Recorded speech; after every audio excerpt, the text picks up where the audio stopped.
36वें श्लोक में अर्जुन के पूछने से 37वें श्लोक से अध्याय पूरा होने तक काम को सर्व अनर्थों का कारण बताया गया है और बुद्धि के द्वारा इंद्रियों और मन को वश करके उसका नाश करने की आज्ञा दी गई है। लेकिन कर्मयोग का महत्व बड़ा गहन है, इसलिए भगवान फिर से उसके विषय में कई बातें अब बताते हैं। उसका आरंभ करते हुए पहले 3 श्लोकों में उस कर्मयोग की परंपरा बताकर उसकी महिमा सिद्ध करके प्रशंसा करते हैं। श्री भगवान बोले, मैंने इन अविनाशी योग को सूर्य से कहा था, सूर्य ने अपने पुत्र वैवस्वत मनु से कहा और मनु ने अपने पुत्र राजा इक्ष्वाकु से कहा है। परंतप अर्जुन, इस प्रकार परंपरा से प्राप्त इस योग को राजर्षियों ने जाना, किंतु उसके बाद वह योग बहुत काल से इस पृथ्वी लोक में लुप्तप्राय हो गया। तू मेरा भक्त और प्रिय सखा है, इसलिए यह पुरातन योग आज मैंने तुझे कहा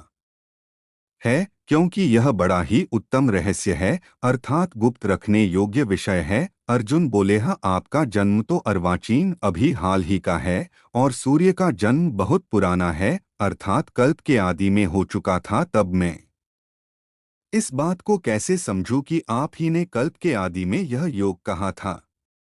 श्री भगवान बोले, हे परंतप अर्जुन, मेरे और तेरे बहुत से जन्म हो चुके हैं, वर्टिकल बार उन सबको तू नहीं जानता, किंतु मैं जानता हूँ। मैं अजन्मा और अविनाशी स्वरूप होते हुए भी तथा समस्त प्राणियों का ईश्वर होते हुए भी अपनी प्रकृति को अधीन करके अपनी योगमाया से प्रकट होता हूँ। हे भारत, जब जब धर्म की हानि और अधर्म की वृद्धि होती है, तब तब ही मैं अपने रूप को रचता हूँ, अर्थात साकार रूप से लोगों के सम्मुख प्रकट होता हूँ, साधु पुरुषों का उद्धार करने के लिए, पाप कर्म करने वालों का विनाश करने के लिए और धर्म की अच्छी तरह से स्थापना करने के लिए मैं युग युग में प्रकट हुआ करता हूँ। हे अर्जुन, मेरे जन्म और कर्म दिव्य अर्थात निर्मल और अलौकिक हैं। इस प्रकार जो मनुष्य तत्व से जान लेता है, वह शरीर को त्याग कर फिर जन्म को प्राप्त नहीं होता, किंतु मुझे ही प्राप्त होता है। पहले भी जिनके राग, भय और क्रोध सर्वथा नष्ट हो गए थे और जो मुझ में अनन्य प्रेम पूर्वक स्थिर रहते थे, ऐसे मेरे आश्रित रहने वाले बहुत से भक्त उपर्युक्त ज्ञानरूप तप से पवित्र होकर मेरे स्वरूप को प्राप्त हो चुके हैं। हे अर्जुन, जो भक्त मुझे जिस प्रकार भजते हैं, मैं भी उनको उसी प्रकार भजता हूँ, क्योंकि सभी मनुष्य सब प्रकार से मेरे ही मार्ग का अनुसरण करते हैं। इस मनुष्य लोक में कर्मों के फल को चाहने वाले लोग देवताओं का पूजन किया करते हैं, क्योंकि उनको कर्मों से उत्पन्न होने वाली सिद्धि शीघ्र मिल जाती है। ब्राह्मण, क्षत्रिय, वैश्य और शूद्र, इन 4 वर्णों का समूह गुण और कर्मों के विभाग पूर्वक मेरे द्वारा रचा गया है। वर्टिकल बार इस प्रकार उस सृष्टि रचनादि कर्म का कर्ता होने पर भी मुझ अविनाशी परमेश्वर को तू वास्तव में अकर्ता ही जान। कर्मों के फल में मेरी स्पृहा नहीं है, इसलिए मुझे कर्म लिप्त नहीं करते।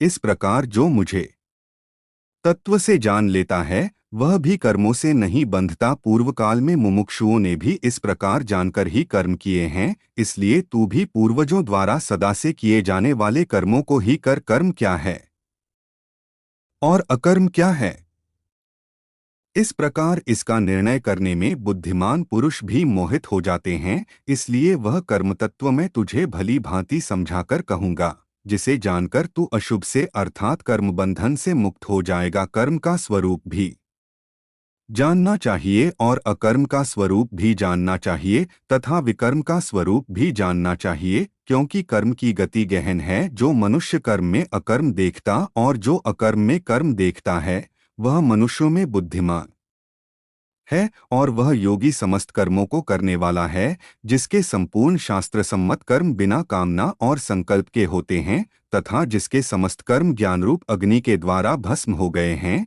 उस महापुरुष को ज्ञानी जन भी पंडित कहते हैं। जो पुरुष समस्त कर्मों में और उनके फल में आसक्ति का सर्वथा त्याग करके संसार के आश्रय से रहित हो गया है और परमात्मा में नित्य तृप्त है, वह कर्मों में भली भांति बरतता हुआ भी वास्तव में कुछ भी नहीं करता, जिसका अंतःकरण और इंद्रियों के सहित शरीर जीता हुआ है और जिसने समस्त भोगों की सामग्री का परित्याग कर दिया है।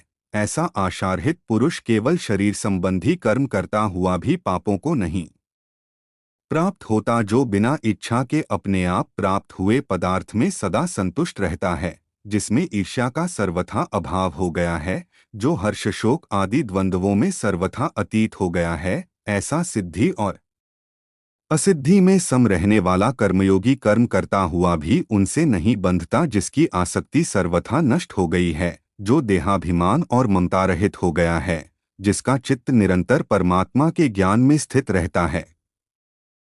ऐसा केवल यज्ञ संपादन के लिए कर्म करने वाले मनुष्य के संपूर्ण कर्म भली भांति विलीन हो जाते हैं। जिस यज्ञ में अर्पण अर्थात श्रुवा आदि भी ब्रह्मा है और हवन किए जाने योग्य द्रव्य भी ब्रह्मा है, तथा ब्रह्मरूप कर्ता के द्वारा ब्रह्मरूप अग्नि में आहुति देना रूप क्रिया भी ब्रह्मा है, उस ब्रह्म कर्म में स्थित रहने वाले योगी द्वारा प्राप्त किए जाने वाले योग्य फल भी ब्रह्मा ही है। दूसरे योगी जन देवताओं के पूजन रूप पर ब्रह्मा परमात्मा रूप अग्नि में अभेद दर्शन रूप यज्ञ के द्वारा ही आत्मरूप यज्ञ का हवन किया करते हैं। अन्य योगीजन श्रोत्र आदि समस्त इंद्रियों को संयम रूप अग्नियों में हवन किया करते हैं, और दूसरे लोग शब्दादि समस्त विषयों को इंद्रिय रूप अग्नियों में हवन किया करते हैं। दूसरे योगीजन इंद्रियों की संपूर्ण क्रियाओं को और प्राण की समस्त क्रियाओं को ज्ञान से प्रकाशित आत्मसंयम योग रूप अग्नि में हवन किया करते हैं। कई पुरुष द्रव्य संबंधी यज्ञ करने वाले हैं, कितने ही तपस्या रूप यज्ञ करने वाले हैं, तथा दूसरे कितने ही योग रूप यज्ञ करने वाले हैं, कितने ही अहिंसादि तीक्ष्ण व्रतों से युक्त यत्नशील पुरुष स्वाध्याय रूप ज्ञान यज्ञ करने वाले हैं। दूसरे कितने ही योगीजन अपान वायु में प्राणवायु को हवन करते हैं, वैसे ही अन्य योगीजन प्राणवायु में अपान वायु को हवन करते हैं, तथा अन्य कितने ही नियमित आहार करने वालों प्राणायाम परायण पुरुष प्राण और अपान की गति को रोककर प्राणों को प्राणों में ही हवन किया करते हैं। ये सभी साधक यज्ञों द्वारा पापों का नाश कर देने वाले और यज्ञों को जानने वाले हैं। हे कुरुश्रेष्ठ अर्जुन, यज्ञ से बचे हुए अमृत रूप अन्न का भोजन करने वाले योगीजन सनातन परब्रह्म परमात्मा को प्राप्त होते हैं, और यज्ञ न करने वाले पुरुष के लिए तो यह मनुष्य लोक भी सुखदायक नहीं है, फिर परलोक कैसे सुखदायक हो सकता है। इसी प्रकार और भी बहुत तरह के यज्ञ वेद की वाणी में विस्तार से कहे गए हैं। उन सबको तू मन इंद्रिय और शरीर की क्रिया द्वारा संपन्न होने वाला जान। इस प्रकार तत्व से जानकर उनके अनुष्ठान द्वारा तू कर्मबंधन से सर्वथा मुक्त हो जाएगा। हे परंतप अर्जुन, द्रव्यमय यज्ञ की अपेक्षा ज्ञान यज्ञ अत्यंत श्रेष्ठ है, तथा यावन मात्र संपूर्ण कर्म ज्ञान में समाप्त हो जाते हैं, उस ज्ञान को तू तत्वदर्शी ज्ञानियों के पास जाकर समझ। उनको भली भांति दंडवत प्रणाम करने से, उनकी सेवा करने से और कपट छोड़कर सरलता पूर्वक प्रश्न करने से वे परमात्म तत्व को भली भांति जानने वाले ज्ञानी महात्मा तुझे उस तत्वज्ञान का उपदेश करेंगे, जिसको जानकर फिर तू इस प्रकार मोह को डोट प्राप्त नहीं होगा। तथा हे अर्जुन, जिस ज्ञान के द्वारा तू संपूर्ण भूतों को निःशेष भाव से पहले अपने में और पीछे मुझे सच्चिदानंद घन परमात्मा में देखेगा, यदि तू अन्य सब पापियों से भी अधिक पाप करने वाला है,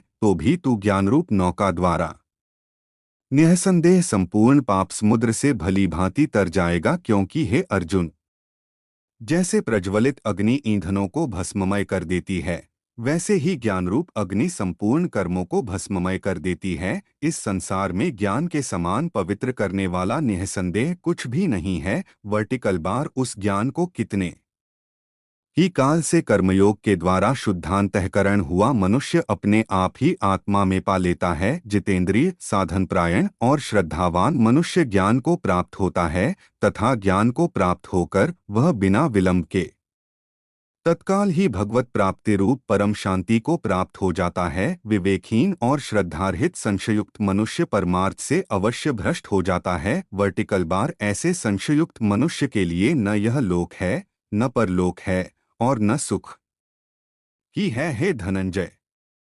जिसने कर्मयोग की विधि से समस्त कर्मों को परमात्मा में अर्पण कर दिया है और जिसने विवेक द्वारा समस्त संशयों का नाश कर दिया है, ऐसे वश में किए हुए अंतःकरण वाले पुरुष को कर्म नहीं बांधते, इसलिए है। भरतवंशी अर्जन, तू हृदय में स्थित इस अज्ञानजनित अपने संशय का विवेक ज्ञान रूप तलवार द्वारा छेदन करके समत्वरूप कर्मयोग में स्थित हो जा और युद्ध के लिए खड़ा हो जा।